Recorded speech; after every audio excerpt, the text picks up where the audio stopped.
Hey, everybody, welcome to Moment of Clarity. In a second, I'm going to tell you everything that's wrong with our capitalistic system. But to do that, I have to first ask you, do you still drink a glass of milk? Ever? Do you ever sit down to a glass of milk? And I know that that's a weird way to begin a conversation. I am aware, but I've never claimed to be normal. I've claimed to be a lot of things in my life: ambidextrous, terrible dancer, the worst choice you could possibly have to babysit your kids. That's definitely on there. But I've never claimed to be normal. Never the once. Besides, normal is boring. You know, we don't have much time in this strange rock, do we? Existence is very fleeting. And so why spend it fitting in, right? Everybody always wants to fit in. I never wanted to fit in, unless you mean sexually, but that's a different thing. But no one should seek normal. And yet so many people do. Just allow the cultural hegemony to wash over them. But when was the last time anyone ran to tell people how normal they were? Just very excited, or got an award for being the best normal, which is an oxymoron to begin with. But, this year the trophy goes to Dan. Wow, Dan, that's incredible. You were you get the award for not standing out, Dan. You were just like everyone else. Half the time we weren't even sure you were in the room. You were so standard. Well done, Dan. And we're sure this moment is horrifying for you, because now you stand out as the guy who least stood out. Point being, don't be normal. Be strange. And if you find yourself so strange that no one wants to hang out with you, then you back it off a little. You think about putting your trousers back on. Back to the question at hand. When was the last time you had a glass of milk? Do you still drink the cow milk? Like the mucus that shoots out of a penis-looking thing under a cow? I don't know anyone who does. I don't even know many people who force that shit on their kids anymore. And don't worry, the point of this rant is not just about how disgusting milk is. I'm not going to sit here going, "What are you, crazy? Shoving all those hormones and antibiotics down your kids' throats? What do you want to grow up with fucking udders?" I'm not going to say that. I'm not going to do that. I wouldn't do that to you. No, my point is that people don't really drink much bovine juice anymore. It's really faded as a standard beverage in the Americas and probably in other countries too. And it's probably faded because it's just insane.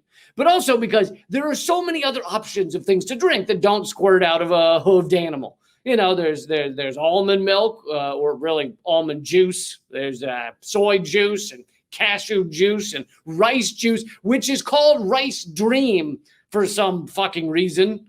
No, I'm sorry. No one is dreaming about rice. No one is dreaming about rice juice. And if you do dream about it, get a fucking hobby, for the love of God. Become a boating enthusiast or an arsonist or something, because you're dreaming about rice, and that's not normal. And the bad kind of not normal, not the good kind of not normal. Point being, milk is fading as a beverage, even if we jizz a little of it on our coffee or whatever. So how is the dairy industry dealing with this in our capitalism economy, our capitalistic economy? Are they backing off? Are they shrinking in size? Are they going out of business? Of course not, because capitalism is based on infinite growth, always selling a little more than the last quarter. So the dairy industry is making the same amount of milk as they always have, or really making more, and simply dumping it out.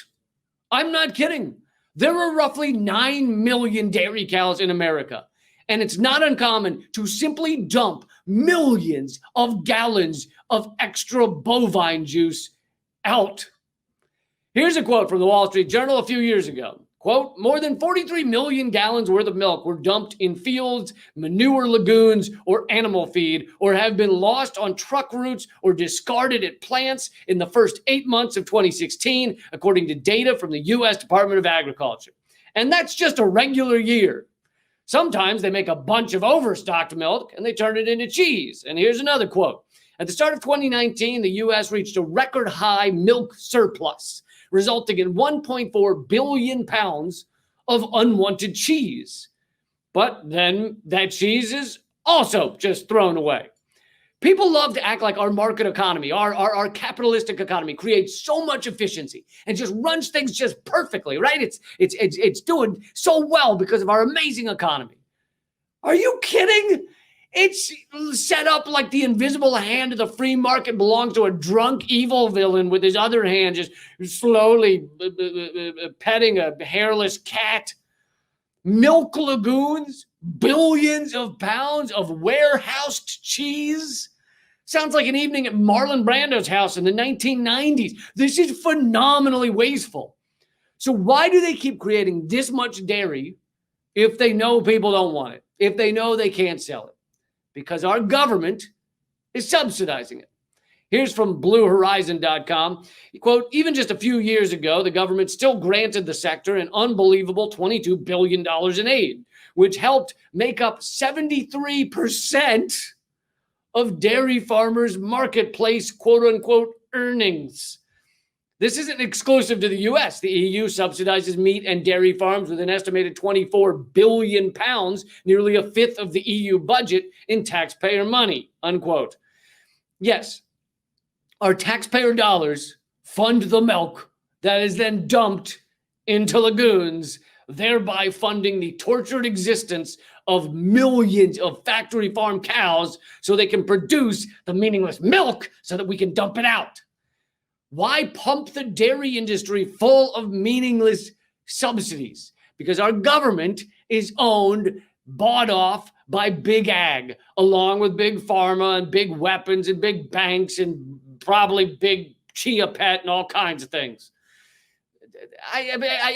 Big Chia Pet has to get subsidies because I can't believe Chia Pets would still be around if it weren't for massive subsidies, government subsidies. I mean, and they are still around. You could go buy online. You can go buy a bizarre chia head right now in order to scare your children. I've never understood why those things exist at all. Who thought that shit up? Well, people like plants and people like disembodied celebrity heads. What if we combined the two into decapitated head plants like Ronald Reagan and Mickey Mouse? It'll look like Reagan has been buried in the ground and his corpse head is sprouting wheatgrass. I'm a goddamn genius. Well, the rest of you sitting around with your thumbs up your asses. And why do they only grow plants out of celeb? Why only Donald Trump's face? How about an ant farm that looks like Mike Pompeo's gunt? Where is that? Or a sea monkey terrarium shaped like Chuck Woolery's hemorrhoids? If we're going to buy nonsense, let's go crazy. Moving on. Point being, this immense waste of dairy products is done while people suffer around the globe.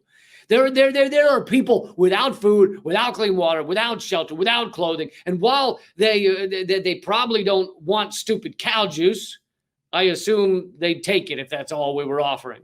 While we here in America dump milk into gutters and cheese into landfills, people starve around the globe. Because capitalism is a sociopathic system at its heart. It doesn't give a shit about anyone, about you or me or the people on the other side of the globe. It only seeks profit. In this case, profit, wealth extraction, comes from producing meaningless milk to then pour down the sewer. The government hands companies taxpayer money to do that because Big Ag says so. At no point does anyone at any level of this crap system say to the others, hey, Ron, maybe we shouldn't waste so much of this milk and cheese. Maybe we should look into a way to like ship it for free to people around the world who need it. Could you imagine how much that guy would get laughed at the board meeting? Let me get this straight, Jonathan. You want us to take our own money and spend it to feed hungry people, costing the company millions of dollars and shipping alone? Hold on.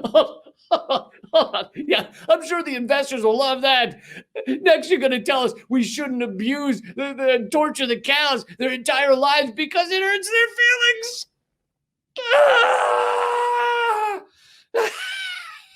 feelings. Instead of chopping them up into little bits for hamburgers, maybe we should all give them hot stone massages. Huh, Jonathan?